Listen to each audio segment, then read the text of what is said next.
communities for a better environment. And I'm honored to be working with the community in Richmond that has now gotten the attention of the oil industry nationwide and I think probably worldwide, because this community has stopped the construction of a dirty oil project. We stopped it for now. This fight isn't over. One of the big questions that we're getting from people all over is, why should everybody outside the oil industry, why should everyone care about this? The easy answer is that because this is the front lines of a battle that's going to decide whether they take our health and our wealth, or whether we have healthy, prosperous communities for ourselves, our children, and our grandchildren. We're looking at the next 100 years of cleaner energy or dirtier oil. So what's happening in Chevron is something that's happening everywhere. What's happening in Richmond that's new and hopeful is that we're standing up to it. So here's some science, and the science on this is very clear.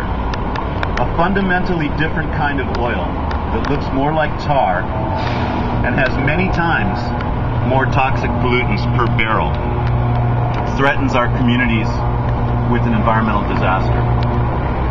Putting more contaminants into the refinery with each barrel means more come out. Example, selenium discharges increased by more than 10 times at refineries that ran higher selenium oil.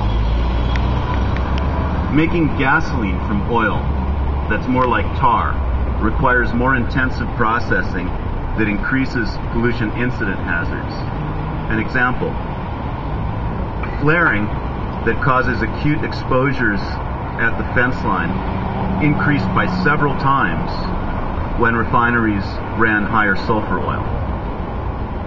And making gasoline from this inherently dirtier oil requires much more energy per gallon of gas produced. And that burns more fuel per barrel, and that emits more pollutants of all kinds.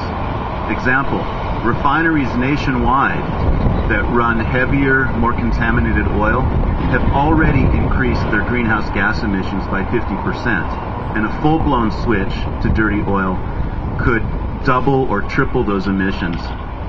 If that happens and that gets locked into place, we will have locked into place the worst-case climate scenarios. No matter what else we do, we won't meet the International Panel for Climate Change targets if that happens. And that is what's at stake. Technology to capture all that pollution after it's generated does not exist. It has not been invented yet. We have to prevent this pollution before it's generated. Preventing it means refining the same type of oil as now. There is an adequate supply. This would literally require the refinery to do nothing different from what it is doing now. That's why this crude cap will protect our health and allow workers to get back to work today.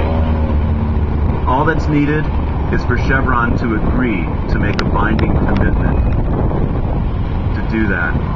And our organizations have sent Chevron an open letter, it's in the press packet, asking for their response to this reasonable request by Monday. We want your support. We need your help getting the city of Richmond to get off the dime and support it, and getting all of our elected officials to support it.